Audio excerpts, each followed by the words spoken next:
Margaret Rodriguez wiped the sweat from her forehead as she finished polishing the marble floors of the Ashworth mansion.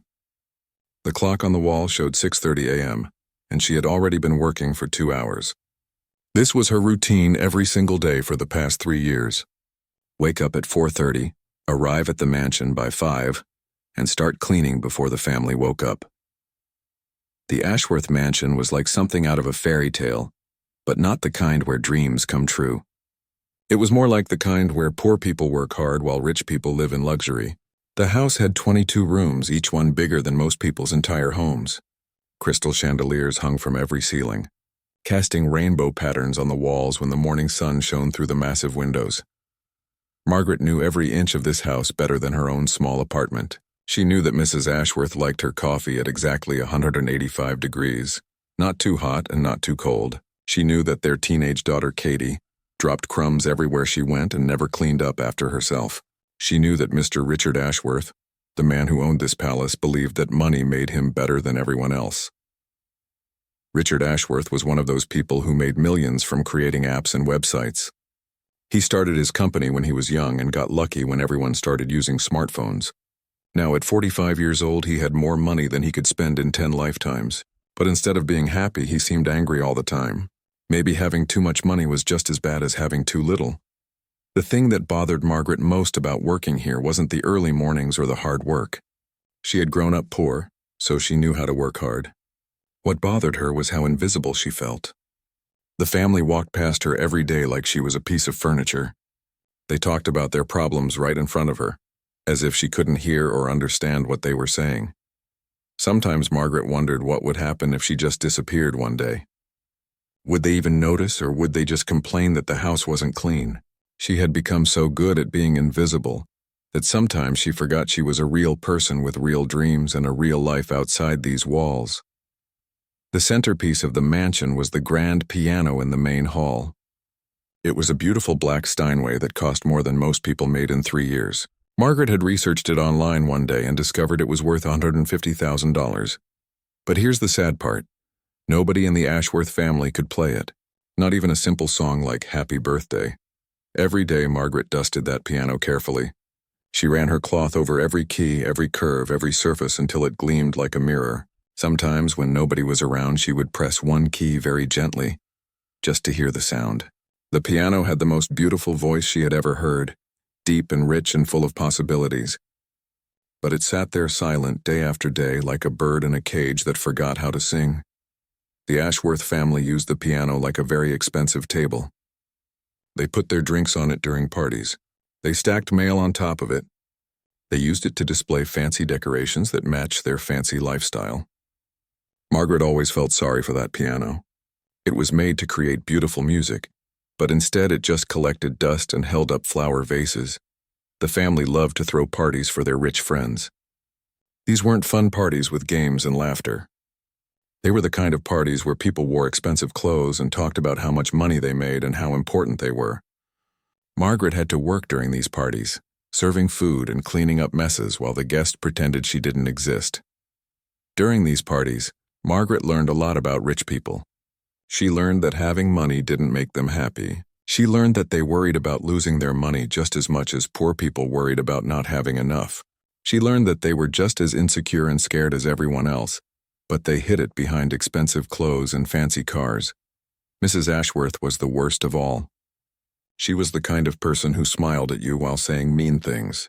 She would say things like, "Oh, Margaret, you're so lucky to work in such a beautiful home," as if Margaret should be grateful to clean up their messes for minimum wage. Mrs. Ashworth had never worked a real job in her life, but she acted like she understood what it meant to struggle. Their daughter Katie was spoiled beyond belief. At 17 years old, she had 3 cars, a closet full of designer clothes, and a credit card with no limit. But she was always unhappy about something. Her parents gave her everything except their time and attention, so she acted out by being rude to everyone around her, especially the staff. The only member of the family who was ever kind to Margaret was their youngest son, Tommy. He was only 8 years old, and he still had that natural curiosity that children have before the world teaches them to look down on others. Sometimes he would ask Margaret about her life, and she would tell him stories about her childhood in Mexico. He was the only one who seemed to remember that she was a real person. Margaret's life outside the mansion was simple, but meaningful. She lived in a small apartment across town and sent most of her money back home to Mexico to help her family. She had sacrificed everything to come to America, hoping to build a better life. Working as a maid wasn't her dream job, but it paid the bills and gave her family hope for the future. Every morning when Margaret looked at that beautiful piano, she felt a strange mix of sadness and longing. Music had once been everything to her, but now it felt like a memory from someone else's life. She had learned to push those feelings down and focus on her work. Dreams were expensive and she couldn't afford them anymore. But sometimes, late at night when she was alone in the mansion finishing her work, Margaret would stand next to that piano and remember what it felt like to believe in herself. She would remember when music flowed through her fingers like magic, when every note she played told a story that came straight from her heart. The Ashworth family had no idea that their quiet, invisible maid had secrets. They didn't know about her past, her education, or her talent. They saw only what they expected to see: a poor woman who cleaned their house and stayed out of their way. But Margaret knew that sometimes the most powerful people are the ones who choose to stay quiet until the right moment comes. As Margaret finished her morning cleaning and prepared for another day of being invisible, she had no idea that everything was about to change. She didn't know that Mr. Ashworth was planning something cruel that would backfire in the most spectacular way possible. She didn't know that the piano she dusted every day would soon become the stage for a moment that would change all of their lives forever. For now, she was just Margaret the maid, living in the shadows of other people's wealth and dreams. But shadows have a way of disappearing when the light shines bright enough. The evening of the party arrived like a storm Margaret could see coming but couldn't avoid. She had been preparing for this dinner party all week, cleaning every surface until it sparkled and helping the catering staff set up tables and decorations. This wasn't just any party. It was one of Richard Ashworth's business dinners where he invited the most important people he knew to show off his wealth and success. Margaret had worked dozens of these parties over the past 3 years, and they were all the same. Rich people would arrive in expensive cars wearing clothes that cost more than most people's rent. They would eat fancy food, drink wine that cost hundreds of dollars per bottle, and spend the evening talking about how wonderful their lives were. Meanwhile, Margaret and the other staff would work quietly in the background, making sure everything was perfect while being treated like they were invisible. Tonight felt different, though. Margaret couldn't shake the feeling that something was going to happen. Maybe it was the way Richard had been looking at her lately, with that cruel smile that meant he was planning something. Or maybe it was the way Mrs. Ashworth had been extra demanding all week, as if she was trying to put Margaret in her place before the guests arrived. The guest list for tonight's party read like a who's who of the city's elite.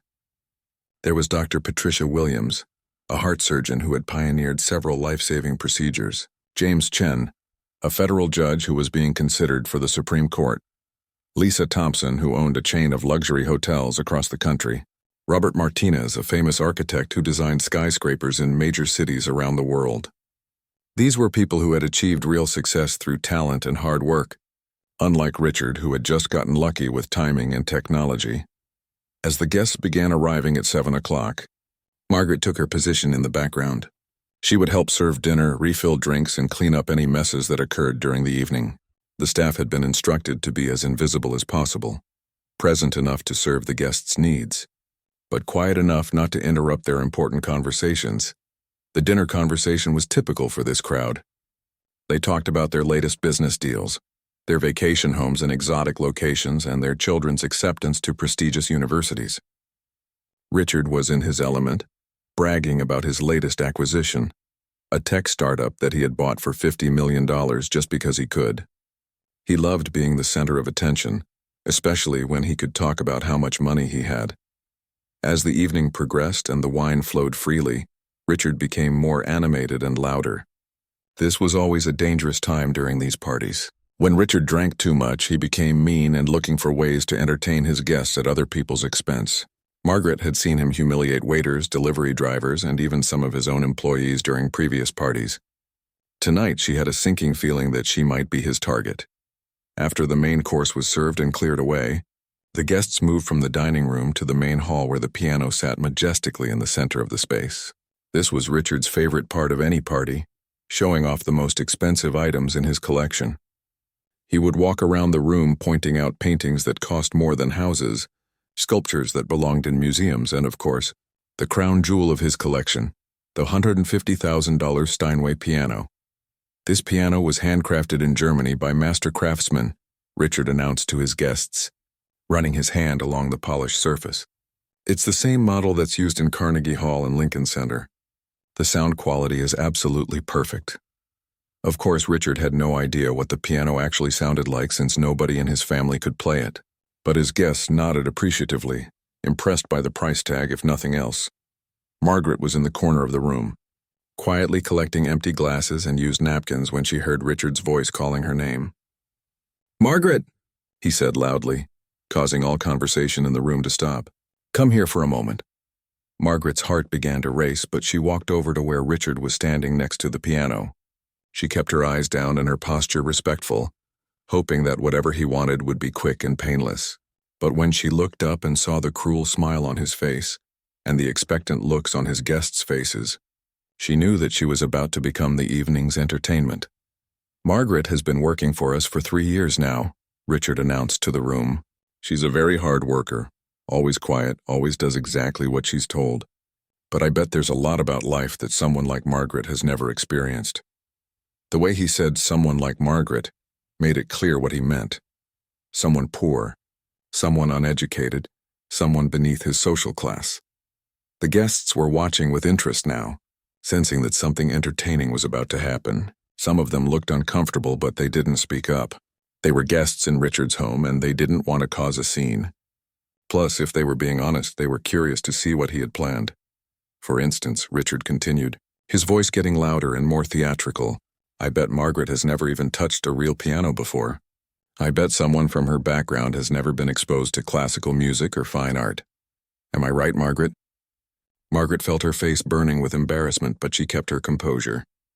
She had learned long ago that the best way to deal with bullies was to stay calm and not give them the reaction they wanted. "I prefer to focus on my work, Mr. Ashworth," she said quietly. But Richard wasn't done. The wine had made him bold, and his guest's attention had made him cruel. "Come on, don't be modest," he said, gesturing toward the piano. "I think it would be educational for you to experience something like this. Why don't you sit down and try to play something? Anything at all.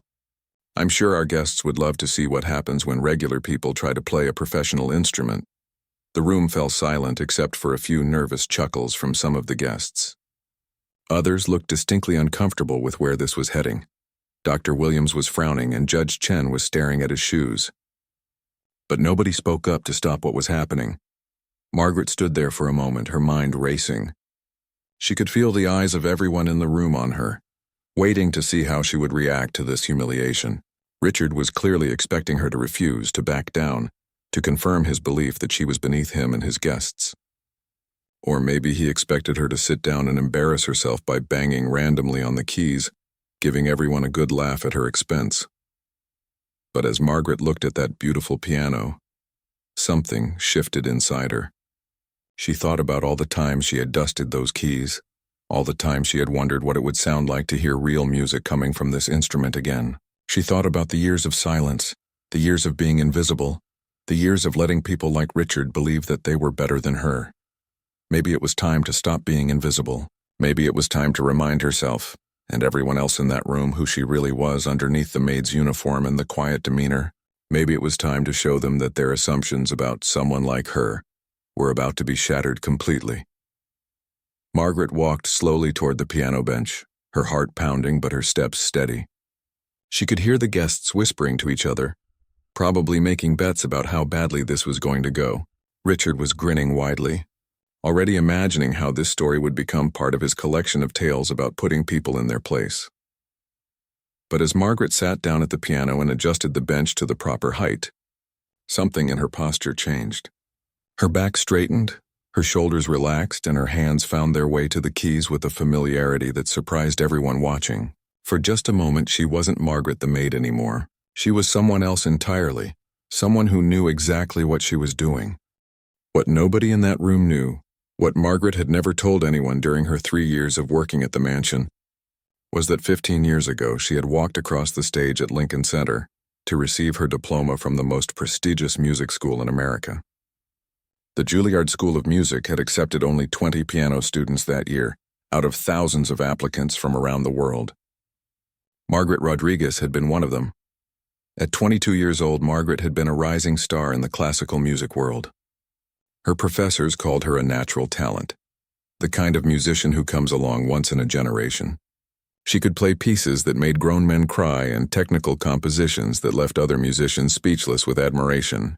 The New York Times had written a review of her senior recital that called her a brilliant young artist, with the potential to redefine classical piano. Performance for a new generation. Record. Companies had been interested. Concert halls had been calling. A famous manager in Manhattan had offered to represent her, promising performances with major orchestras and recording contracts that would make her financially secure for life. Margaret's future had been bright and full of possibilities that most musicians could only dream about. But life has a way of changing direction when you least expect it. 2 weeks after graduation, Margaret received a phone call that shattered her world and changed everything. Her younger brother Carlos, who was only 17 at the time, had collapsed during a soccer game back home in Guadalajara, Mexico. The doctors ran test after test, and the results were devastating. Carlos had been diagnosed with a rare neurological condition that was slowly destroying his nervous system. It was the kind of disease that had no cure, only treatments that could slow down its progress and help manage the symptoms.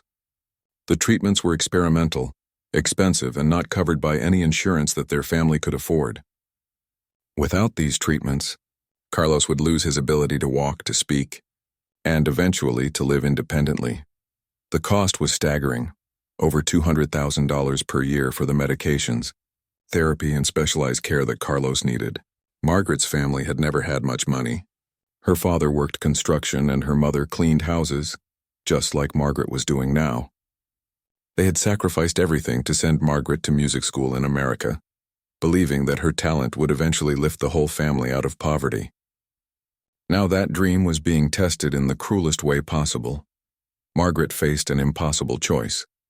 She could pursue her music career and watch her brother slowly lose his battle with the disease, or she could sacrifice her dreams to save his life. For most people, it wouldn't even be a question. Family comes first, especially when that family had given up everything to help you succeed. So Margaret made the hardest decision of her life. She turned down the recording contracts, the concert opportunities, and the bright future that everyone expected her to have. Instead, she took the first job she could find that paid decent money, cleaning houses for wealthy families in New York City. Every penny she earned went toward Carlos's medical expenses, keeping him alive and giving him hope for a future that might not have been possible otherwise. For 15 years, Margaret had lived this double life. During the day, she was just another invisible domestic worker, cleaning up after people who had more money than they knew what to do with. But at night in her small apartment, she was still a musician. She had bought a small keyboard with her first paycheck, and she practiced whenever she could, keeping her skills sharp even though she had no idea if she would ever use them professionally again. The hardest part wasn't the physical work or the long hours or even the way that people, like the Ashworth family, treated her like she was beneath them. The hardest part was the silence. Margaret's hands were made to create music, to tell stories through melodies that could touch people's hearts and change their emotions. Instead, those same hands spent their days scrubbing floors and washing dishes, creating nothing but cleanliness. In houses that were already clean enough, sometimes Margaret would wake up in the middle of the night with pieces of music playing in her head and compositions she had written years ago or new melodies that came to her in dreams.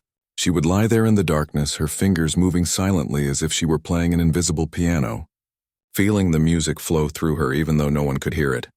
Her family back in Mexico knew about her sacrifice, and they were grateful beyond words. Carlos was now 32 years old and living a relatively normal life, thanks to the treatments that Margaret's work had made possible. He had finished college, gotten married, and even had a daughter of his own. Every month, Margaret sent money home, and every month her family sent letters telling her how much her sacrifice meant to them. But gratitude doesn't erase the pain of lost dreams. Margaret had given up her chance to share her gift with the world, to touch people's lives through music the way that great musicians had touched hers when she was growing up. She had chosen love over ambition, family over fame, sacrifice over selfishness. She knew it was the right choice, but that didn't make it easy to live with. The cruelest irony was working in houses like the Ashworth Mansion, where expensive instruments sat unused while she dusted around them. Every day, Margaret looked at that beautiful Steinway piano and remembered what it felt like to make music that mattered. Every day, she fought the urge to sit down and play, to feel those keys respond to her touch the way they used to when she was young, and believed that anything was possible. Margaret had become an expert at hiding her true self. She had learned to speak softly, to keep her opinions to herself, and to blend into the background so completely that people forgot she was there. She had taught herself to find satisfaction in small things: a perfectly clean kitchen, a grateful smile from little Tommy Ashworth, a phone call from Carlos telling her about his daughter's first steps. But hiding who you really are takes a toll on your soul. Sometimes Margaret felt like she was disappearing, like the person she used to be was fading away a little more each day. She wondered if she waited too much longer. Would she still remember how to be the confident, talented musician she had once been? Would her hands still remember the complex pieces she had mastered in school? Would her heart still know how to pour itself into music the way it used to? Tonight, sitting at that piano bench with Richard Ashworth and his guests waiting for her to embarrass herself, Margaret felt something stirring inside her that had been sleeping for a long time. Maybe it was anger at being treated like entertainment for rich people's amusement. Maybe it was sadness for all the years of beautiful music that had gone unplayed. Or maybe it was simply time to stop hiding who she really was. As Margaret placed her hands on the keys of that magnificent Steinway piano, 15 years of silence were about to come to an end. The maid was about to disappear and the musician was about to return. And everyone in that room was about to learn that sometimes the most extraordinary people are hiding in the most ordinary places, waiting for the right moment to reveal themselves to the world. The first note she would play would change everything. For her, for the Ashworth family, and for everyone who believed that a person's worth could be measured by their job title or their bank account. Music has a way of revealing truth that words cannot express, and tonight, the truth was about to set everyone free. Margaret sat at the piano bench and took a deep breath. The room was completely silent now, with everyone waiting to see what would happen next. Richard was still smirking, expecting to enjoy a few minutes of entertainment at her expense. Mrs. Ashworth was watching with that fake smile she always wore when she thought something amusing was about to happen. The guests were looking on with a mixture of curiosity and discomfort, unsure whether they should be witnessing this moment. For just a second, Margaret closed her eyes and let herself remember what it felt like to be a musician instead of a maid. She thought about her professor at Juilliard, an elderly man named Dr. Peterson, who had taught her that music wasn't about showing off or impressing people. It was about telling the truth with your hands and your heart, about sharing something beautiful with the world even when the world didn't deserve it. Music is a language that everyone understands, even when they don't realize they're listening, Dr. Peterson used to say. When you sit down at a piano, you have the power to change people's hearts. Use that power wisely. Margaret opened her eyes and looked down at the keys. They were exactly the same as the piano she had learned on at Juilliard. Exactly the same as the piano in the practice rooms where she had spent countless hours perfecting her technique. Her hands knew what to do, even after 15 years of silence. Some things are too deep in your soul to ever be forgotten. She placed her fingers on the keys in the opening position for Chopin's Ballad No. 1 in G minor. It was one of the most challenging pieces in classical piano literature, a composition that required not just technical skill, but deep emotional understanding. It was the piece she had played for her senior recital at Juilliard, the performance that had made the critic from the New York Times call her a force of nature at the keyboard. The first note rang out clear and pure, filling the grand hall with a sound that none of these people had ever heard before. It wasn't just the note itself, but the way Margaret played it, with perfect control, perfect timing, and a depth of emotion that came from years of training and natural talent. That single note contained more music than the piano had produced in all the years it had sat silent in the Ashworth mansion. The second note followed, and then the third, as Margaret began to weave the intricate melody that Chopin had created over 150 years ago. Her fingers moved across the keys with a fluidity that looked effortless but required incredible strength and precision. Every note was exactly where it needed to be. Every phrase shaped with the kind of musical understanding that takes decades to develop. Richard's smirk began to fade as he realized that something unexpected was happening. This wasn't the amateur fumbling he had expected to see. Margaret's posture had completely transformed. She sat straight but relaxed, her shoulders loose, her arms moving with the natural grace of someone who had been trained by the best teachers in the world. Her face showed an expression of deep concentration and joy that Richard had never seen before. Mrs. Ashworth's fake smile disappeared entirely.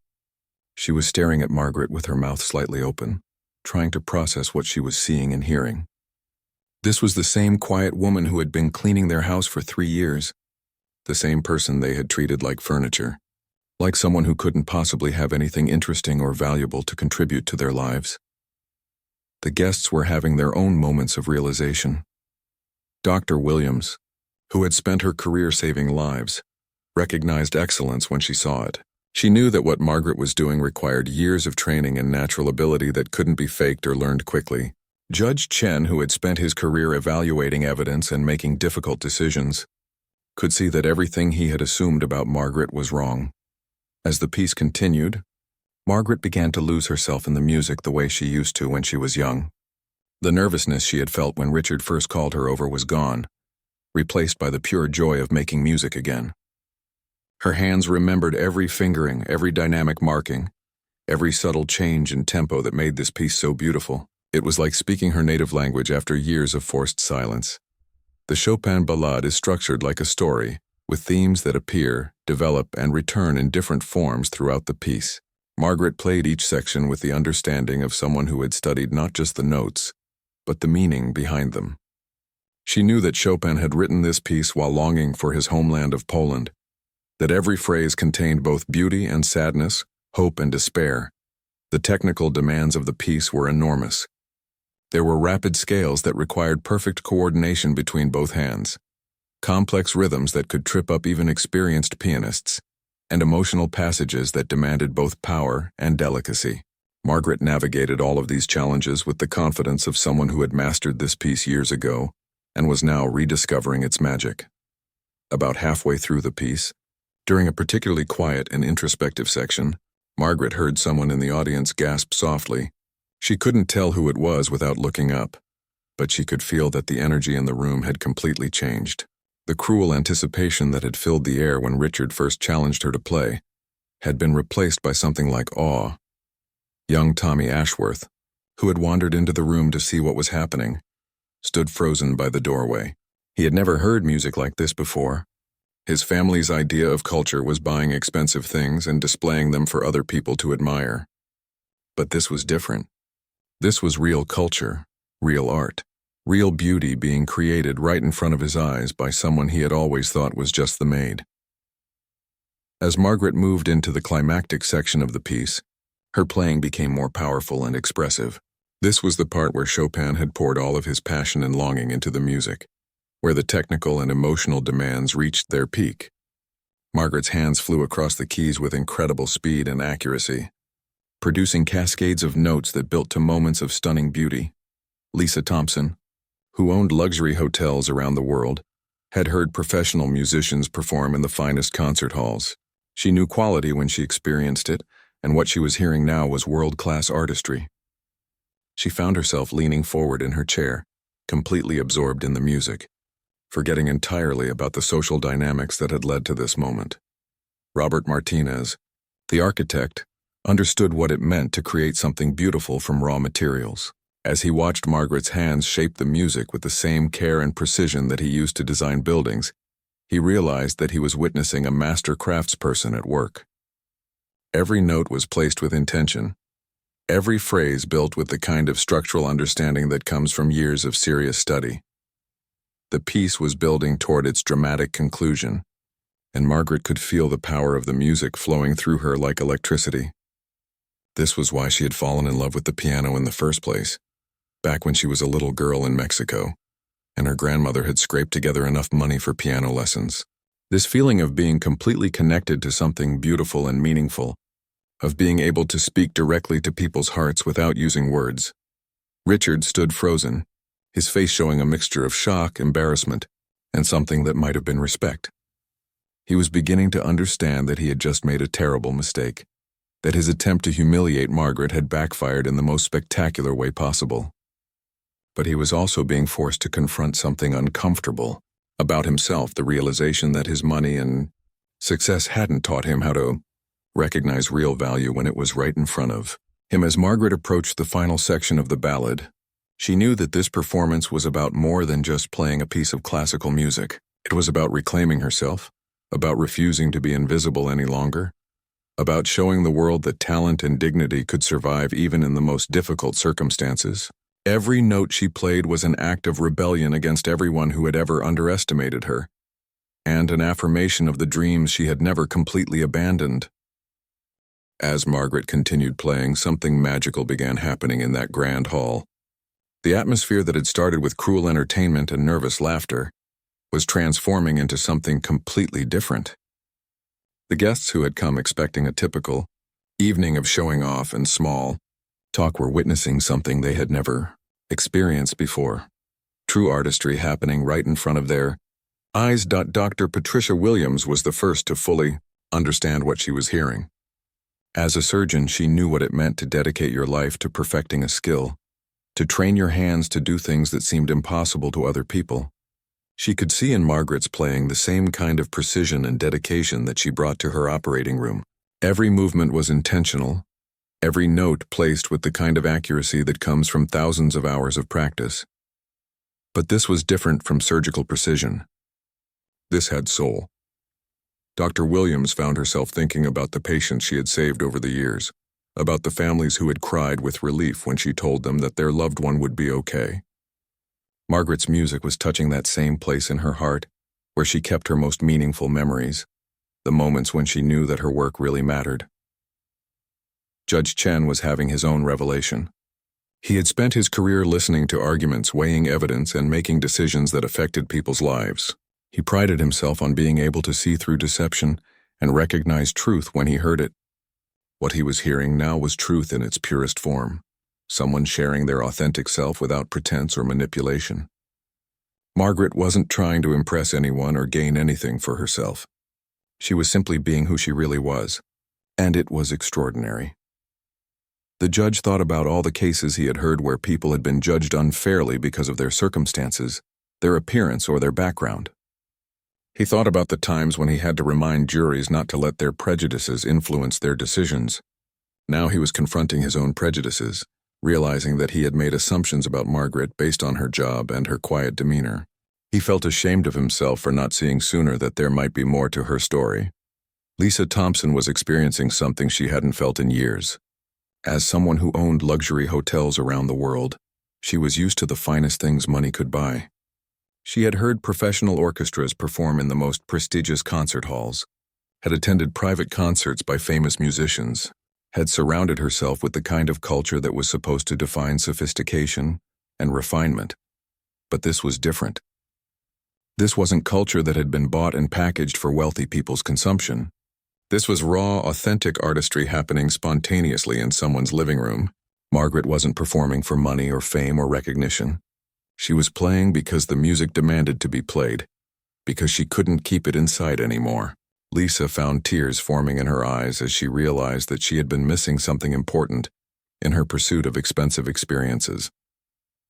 Robert Martinez understood creativity in a different way. As an architect, he knew what it meant to envision something beautiful and then bring it to life through skill and determination. He could see that Margaret wasn't just playing notes that someone else had written down. She was interpreting them, reshaping them, making them new again through her own understanding and emotional connection to the music. He thought about his own journey as an artist, about the years he had spent learning his craft, about the moment when he first realized that he could create buildings that were more than just functional spaces. They could be expressions of human aspiration and beauty. He recognized that same artistic vision in Margaret's playing, that same ability to take raw materials and transform them into something that touched people's souls. Even Mrs. Ashworth, who had spent years perfecting the art of looking down on others, was struggling to maintain her sense of superiority. She had built her identity around the belief that she was special because she had married into wealth. that her expensive clothes and perfect hair and designer furniture made her better than people like Margaret. But now she was forced to confront the uncomfortable truth that Margaret possessed something that money couldn't buy. Real talent, real training, real artistry. Mrs. Ashworth tried to tell herself that this didn't change anything, that Margaret was still just the maid who cleaned their toilets and washed their dishes. But even as she thought these things, she knew they sounded hollow and desperate. The woman playing piano in front of her wasn't a maid anymore. She was a musician, an artist, someone who had achieved something that Mrs. Ashworth never could. No matter how much money she spent on lessons or instruments, the younger guests were having different reactions. Some of them had grown up in families where achievement was expected, where they had been pushed to excel in school and sports and eventually in their careers. They recognized excellence when they saw it, and they were amazed that someone with Margaret's obvious talent was working as a domestic employee. It made them question what they thought they knew about success and failure, about who deserves recognition and who gets overlooked. Others were thinking about their own abandoned dreams. How many of them had given up on something they loved because it wasn't practical or profitable?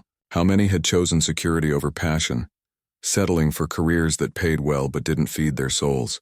Margaret's courage in revealing her true self was forcing them to confront their own compromises and wonder if it was too late to change course.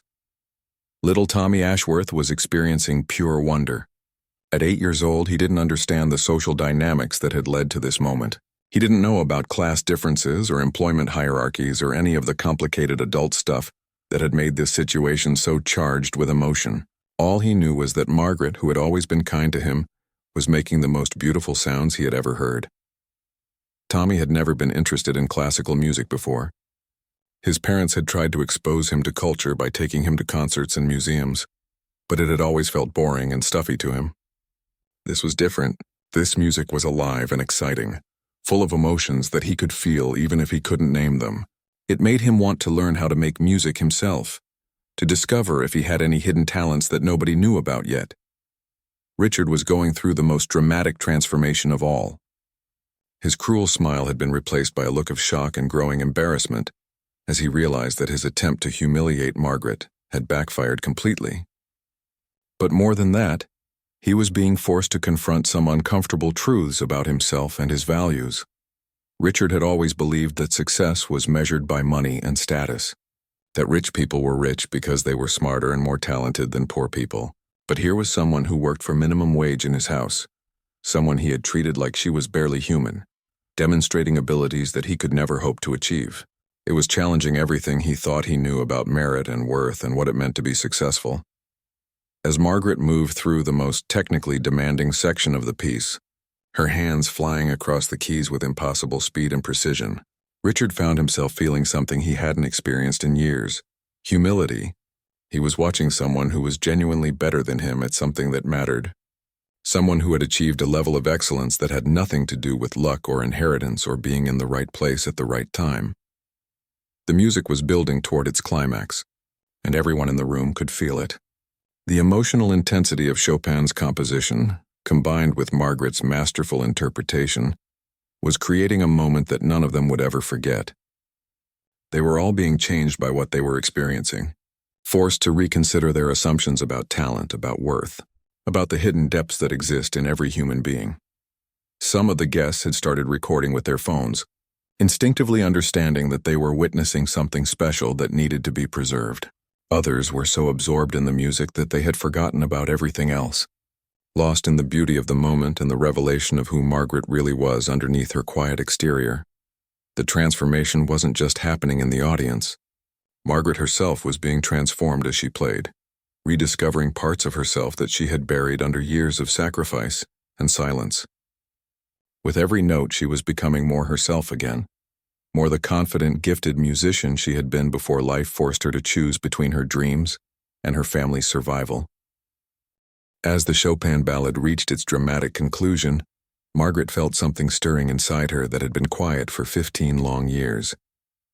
The music was awakening not just her technical skills but her creative spirit, the part of her that had once composed her own pieces, that had dreamed of sharing her original voice with the world.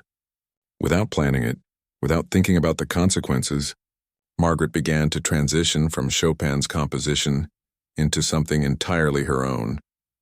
The melody that emerged from the piano was unlike anything anyone in that room had ever heard. It was born from 15 years of sacrifice, struggle, and silent endurance. It was the musical story of a young woman who had given up everything for love, who had chosen family over fame, who had found ways to survive and even find meaning in circumstances that could have destroyed her spirit completely. Margaret had written this piece in her mind over the years, adding notes and harmonies during long nights when she couldn't sleep, refining melodies while she cleaned houses and cared for other people's families. She had never written it down, never played it on an actual piano, but it had lived in her heart like a prayer that was finally being answered.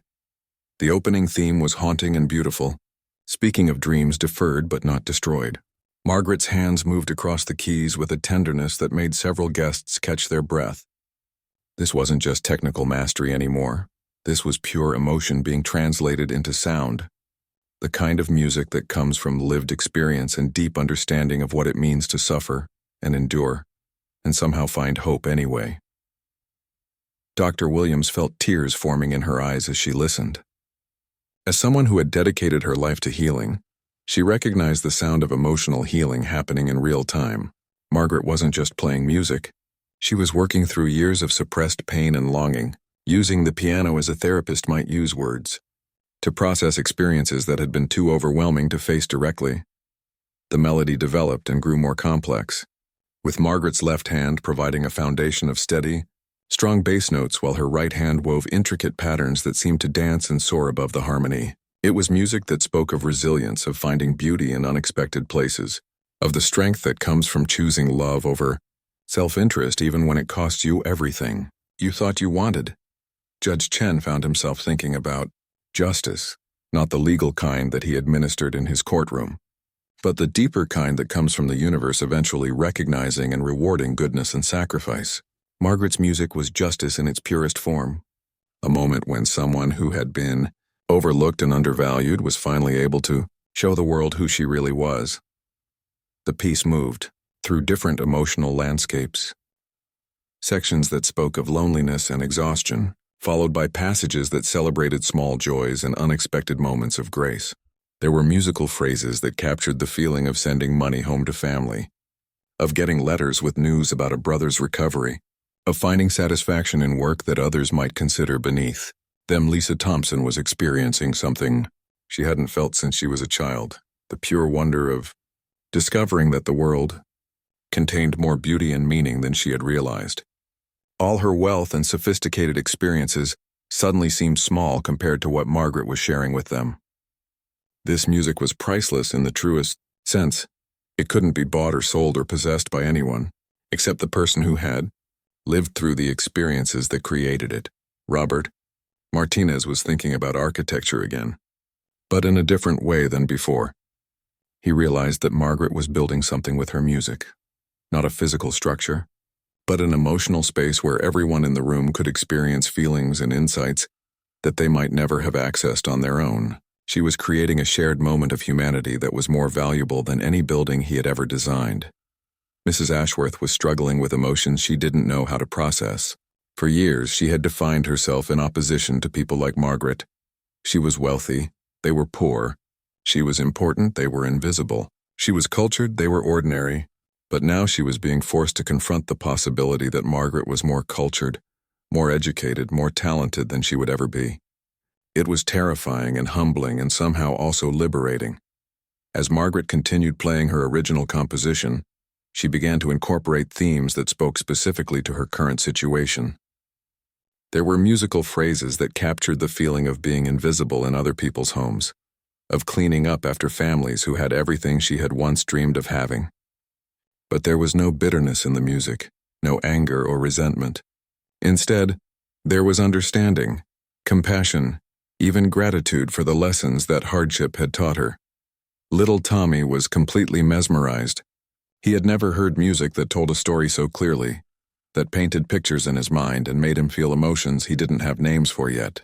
He found himself thinking about Margaret differently, not as the quiet woman who cleaned their house, but as someone with a whole inner world full of experiences and feelings and talents that he had never Suspected, the music began to build toward something that felt like hope, not the naive hope of someone who had never suffered, but the deeper, more powerful hope of someone who had been through darkness and found reasons to keep believing in light. Margaret's playing became more confident, more joyful, as if she was rediscovering parts of herself that she had thought were lost forever. Richard was experiencing something like a spiritual crisis. His entire worldview was built on the assumption that he was better than people like Margaret because he had more money and higher social status. But listening to her music, seeing the depth of talent and character that she possessed, he was forced to confront the possibility that he had been wrong about everything. Maybe success wasn't about accumulating wealth and possessions. Maybe it was about developing your gifts and using them to touch other people's lives, the way Margaret was touching everyone in that room. The climax of Margaret's composition was approaching, and everyone could feel it building like a storm. The music became more intense, more passionate, with both hands working together to create cascades of notes that seemed to fill every corner of the grand hall. It was music that spoke of breakthrough moments, of times when people find the courage to stop hiding who they really are and start living authentically.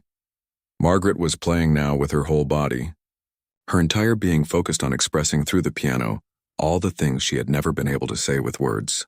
Years of accumulated emotion were pouring out through her fingertips, the grief of abandoned dreams, the satisfaction of sacrifice made for love, the quiet pride of surviving impossible circumstances with dignity intact.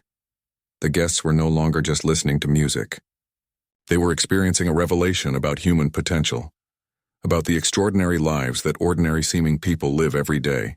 They were learning that talent and character and depth exist everywhere, often in places where society doesn't think to look for them. As Margaret reached the emotional peak of her composition, her playing became transcendent. This wasn't just music anymore, it was prayer, it was testimony, it was art in its most powerful form. Everyone in that room was being changed by what they were experiencing, forced to reconsider their assumptions about worth and value and what it really means to live a meaningful life. The final section of the piece began to emerge, and Margaret knew that she was approaching the end of more than just a musical performance. She was coming to the end of 15 years of silence, 15 years of hiding her true self, 15 years of letting other people define her worth based on their limited understanding of who she was. Whatever happened after tonight, she would never be able to go back to being invisible again. The final notes of Margaret's composition hung in the air like a prayer that had finally been answered. For a moment that seemed to last forever, the grand hall was completely silent. Nobody moved, nobody spoke, nobody even seemed to breathe. They were all still processing what they had just experienced, trying to understand how their assumptions about Margaret, about talent, about human worth, had been so completely shattered in the space of 15 minutes. Margaret sat at the piano bench with her hands still resting gently on the keys, her eyes closed, feeling emotions she hadn't allowed herself to experience in 15 years. She felt exhausted and exhilarated at the same time, like someone who had just completed a marathon or climbed a mountain. She had revealed her true self to these people who had seen her only as a servant, and there was no taking it back now. The silence stretched on for what felt like hours, but was probably only 30 seconds. Then Judge Chen began to clap slowly at first, then with increasing enthusiasm as the reality of what he had witnessed sank in. Dr. Williams joined him, then Robert Martinez, then Lisa Thompson, until every person in the room was applauding with an intensity that surprised even themselves. But this wasn't the polite, restrained applause that usually followed entertainment at these kinds of parties. This was the kind of standing ovation that happens at concert halls when the audience knows they have witnessed something truly special. Several people were wiping tears from their eyes. Others were shaking their heads in amazement, and a few were still recording with their phones, instinctively understanding that they needed to capture this moment. Among the guests recording the performance was Victoria Sterling, one of the most respected talent agents in New York City. She had come to the party as a favor to Richard, expecting a boring evening of small talk and showing off. Instead, she had just witnessed one of the most extraordinary musical performances of her career. Victoria had been in the music business for 25 years, had worked with Grammy winners and world-renowned artists, and she knew talent when she heard it. Victoria's mind was already racing with possibilities as she approached Margaret, who was still sitting at the piano looking somewhat dazed by what had just happened. The agent pulled out her business card and pressed it into Margaret's hands, speaking in an urgent whisper so the other guests couldn't overhear. "My name is Victoria Sterling, and I represent some of the most successful classical musicians in the world," she said, her voice trembling with excitement. "What you just did was extraordinary. I've been in this business for decades, and I have never heard anything like that original composition. We need to talk immediately about getting you back on stage where you belong." Margaret looked down at the business card, struggling to process what was happening. She had resigned herself years ago to a life without music, had made peace with the idea that her sacrifice for her family meant giving up her dreams forever. Now this stranger was talking about concerts and recordings and opportunities that seemed too good to be true. "I don't understand," Margaret said quietly. I work here. I clean houses. I haven't performed professionally in 15 years. "Talent like yours doesn't disappear," Victoria replied firmly. "It may have been hidden, but it's been growing stronger all these years. That composition you just played was better than pieces I've heard from composers with international reputations, and your technical ability is still at a professional level. Trust me, I know what I'm talking about." While Victoria was speaking with Margaret, the other guests were having their own conversations about what they had witnessed. Dr. Williams was telling her husband that she felt like she had been present at a historic moment, comparing it to the first time she had watched a master surgeon perform a complex operation. Judge Chen was discussing with Robert Martinez how the evening had changed his perspective on making assumptions about people based on their circumstances. Richard stood apart from the group conversations, looking stunned and increasingly uncomfortable as he realized the magnitude of his mistake. He had intended to humiliate Margaret for the entertainment of his guests, and instead, he had revealed her to be more talented and accomplished than anyone in the room, including himself. His cruel joke had backfired so spectacularly that he was now the one who looked foolish and small. Mrs. Ashworth was having her own crisis of understanding. For 3 years, she had treated Margaret like an inferior, speaking to her with condescension and treating her presence as barely tolerable. Now she was forced to confront the reality that Margaret was not only more educated and talented than she was, but had maintained grace and dignity despite being treated poorly. The shame was overwhelming. Little Tommy pushed through the crowd of adults to reach Margaret at the piano. Unlike the grown-ups who were struggling with complex emotions about class and prejudice and missed opportunities, Tommy's reaction was simple and direct. "That was the most beautiful thing I've ever heard," he said, looking up at Margaret with wide eyes full of admiration. "Will you teach me how to play like that?"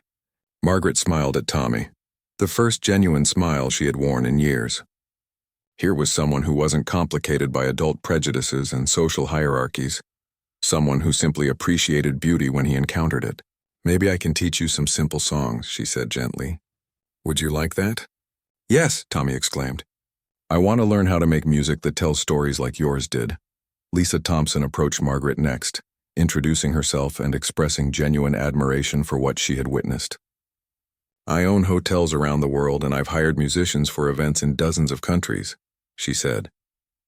"I've never heard anything as moving as what you just played. That original composition was absolutely extraordinary."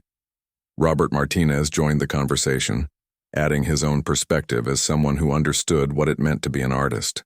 "What you did tonight was more than just music," he told Margaret. "It was architecture. You built something beautiful out of raw emotion and experience. You created a space where all of us could feel things we might never have felt otherwise." As more guests approached to express their amazement and admiration, Margaret began to realize that her life was about to change dramatically. The secret she had kept hidden for 15 years was now out in the open, and there was no way to return to being invisible. These people had seen who she really was, and they weren't going to let her disappear back into the background. Victoria Sterling was still hovering nearby, waiting for an opportunity to continue their conversation about Margaret's future. She had already started making mental plans for concerts, recordings, and media appearances that could launch Margaret back into the classical music world at the highest level. This was the kind of story that would capture public imagination, a hidden talent revealed, a woman who sacrificed everything for family finally getting her chance to shine. Meanwhile, Richard was dealing with the growing realization that he had just created a public relations nightmare for himself. Several guests were posting videos of Margaret's performance on social media, and he could already imagine how the story would be told. Wealthy man tries to humiliate his maid, discovers she's more talented than he could ever dream of being. It was exactly the kind of story that could go viral and damage his reputation permanently. But more than worrying about his image, Richard was grappling with a fundamental shift in how he saw the world. Margaret's performance had forced him to confront the emptiness of his own achievements. What had he ever created that was beautiful or meaningful? What had he ever done that touched people's hearts the way Margaret's music had just touched everyone in that room? The evening that had started as Richard's attempt to assert his superiority over someone he considered beneath him had ended with the revelation that true worth has nothing to do with wealth or status. Margaret, who earned minimum wage cleaning his house, possessed something infinitely more valuable than anything money could buy: the ability to create beauty, to move people's hearts, to transform a room full of strangers into a community of people sharing a profound emotional experience. As the guests continued to surround Margaret with praise and admiration, she realized that the decision she had made 15 years ago to sacrifice her career for her family's welfare had not been the end of her story after all.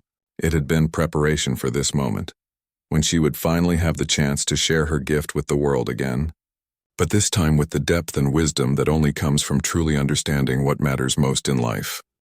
3 weeks after that transformative evening at the Ashworth mansion, Margaret's life had changed in ways she could never have imagined. The video of her performance, recorded by several guests on their phones, had been shared across social media platforms and had quickly gone viral. Within days, it had been viewed by millions of people around the world, sparking conversations about hidden talent, social class, and the assumptions we make about the people who work quietly in the background of our lives. The story that emerged from that evening captured the public imagination in a powerful way. Here was a woman who had given up a promising career at one of the world's most prestigious music schools to care for her sick brother, who had spent 15 years working as a domestic employee while maintaining her extraordinary musical abilities in secret. It was a story about sacrifice, family love, dignity in the face of hardship, and the revelation that extraordinary people exist everywhere, often hiding in plain sight. Victoria Sterling had wasted no time in arranging opportunities for Margaret. Within a week of their first conversation, she had scheduled Margaret for an appearance on a popular morning television show, where Margaret would tell her story and perform both classical pieces and her original composition. The response from viewers was overwhelming, with thousands of people calling and writing to express their admiration for Margaret's talent and character. But the most meaningful opportunity came when Victoria connected Margaret with the New York Philharmonic. The orchestra's music director, Dr. Antonio Rodriguez, had seen the viral video and was moved not just by Margaret's technical ability, but by the emotional depth of her original composition. He reached out to Victoria with an extraordinary proposal. Would Margaret be willing to perform as a featured soloist in a special concert that would raise money for medical research? The concert, titled Hidden Voices: A Celebration of Unrecognized Talent, was scheduled for Lincoln Center, the same venue where Margaret had graduated from Juilliard 15 years earlier. The irony wasn't lost on her. She was returning to the place where her professional dreams had begun, but this time with a deeper understanding of what it meant to use music to serve something larger than herself. The preparation for the concert was intense, but joyful. Margaret worked with Dr. Rodriguez and the orchestra to arrange her original composition for full symphonic performance. She also prepared classical pieces that showcased her technical mastery while telling the story of her journey. Every rehearsal felt like a gift, a chance to reclaim the part of herself that she had thought was lost forever. Meanwhile, the media attention surrounding Margaret's story had created unexpected consequences for the Ashworth family. Richard found himself facing questions from reporters about his treatment of employees and his attitudes toward people from different social classes. The story of how he had tried to humiliate Margaret had become a cautionary tale about prejudice and the dangers of judging people based on their circumstances rather than trying to defend his actions or minimize their impact. Richard surprised everyone by accepting full responsibility for his behavior.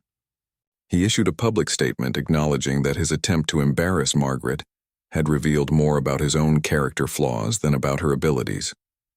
He admitted that the experience had forced him to examine his values and his treatment of others, particularly people who worked for him. More importantly, Richard backed up his words with actions.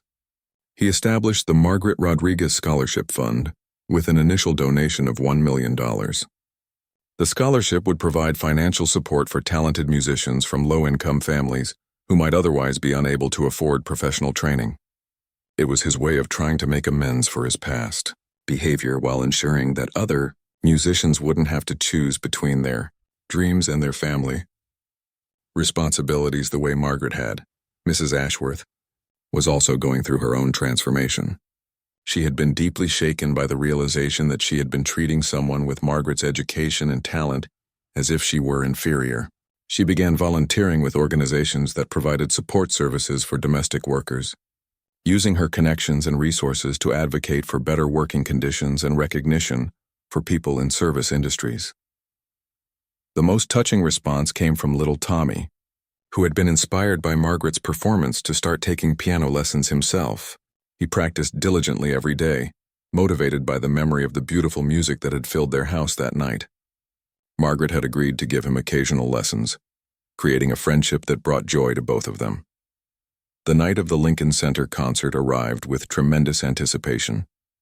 The venue was sold out, with an audience that included not just classical music enthusiasts, but people from all walks of life who had been moved by Margaret's story. There were domestic workers who had been given free tickets through a program Victoria had organized, music students from Juilliard, and even some of the guests from that fateful dinner party. When Margaret walked onto the stage at Lincoln Center, wearing an elegant black gown that Victoria had helped her choose, the audience rose to their feet before she had played a single note. The standing ovation lasted for several minutes, with people calling out words of encouragement and support. Margaret stood at the piano, overwhelmed by the moment, thinking about the journey that had brought her to this stage. Her performance that night was transcendent. She played classical pieces with the technical mastery that had made her a star at Juilliard, but now her playing had an emotional depth that came from lived experience. When she performed her original composition with the full orchestra, there wasn't a dry eye in the house. The music told the story of sacrifice and resilience, of dreams deferred but not destroyed, of finding beauty and meaning even in the most difficult circumstances. The concert raised over $2 million for medical research focused on neurological conditions like the one that had affected Margaret's brother Carlos. But more than the money raised, the event created a movement of recognition for people whose talents and contributions often go unnoticed by society. In the weeks following the concert, Margaret received offers to record albums, perform with orchestras around the world, and even compose music for films. But she was selective about the opportunity she accepted, choosing projects that aligned with her values and allowed her to use her platform to advocate for others who had been overlooked or underestimated. Margaret didn't completely abandon her work as a domestic employee right away. Instead, she gradually transitioned to a new career in music while ensuring that her brother's medical needs continued to be met. The success of her comeback had made it possible for her to provide for her family without sacrificing her artistic ambitions, but she never forgot the lessons she had learned during those 15 years of quiet service. 1 year after that transformative evening, Margaret was invited back to the Ashworth mansion, not as an employee, but as an honored guest at a small gathering celebrating the success of the scholarship fund that Richard had established in her name. The same grand hall where she had been humiliated and then vindicated was now filled with young musicians who had benefited from the program. As Margaret looked around the room, she realized that what had begun as one man's cruel attempt to embarrass her had ultimately created opportunities for dozens of other talented young people to pursue their dreams. Sometimes the worst moments in our lives become the catalysts for the most meaningful changes, both in ourselves and in the world around us. Richard approached her during the evening, looking humble and sincere in a way that she had never seen before. "I want to thank you," he said quietly, "not just for forgiving me, but for teaching me something important about human dignity and the danger of making assumptions about others. You changed my life that night, and I hope I've changed enough to deserve the lesson you taught me." Margaret smiled at him with genuine warmth. "We all have the capacity to grow and change," she replied. What matters is what we do with the opportunities we're given to become better people. As the evening concluded and Margaret prepared to leave the mansion where she had once worked in obscurity, she reflected on the journey that had brought her to this moment. She had learned that dreams deferred are not necessarily dreams denied, that sacrifice made with love can lead to unexpected blessings, and that our true worth is not determined by how others see us, but by how we choose to use our gifts to serve something larger than ourselves. The quiet maid who had once been invisible in the shadows had become a celebrated artist whose story inspired millions. But more importantly, she had discovered that the greatest music comes not from perfect technique or prestigious stages, but from a heart that has learned to find beauty and meaning even in the darkest moments of life. And that was a lesson worth more than all the applause in the world.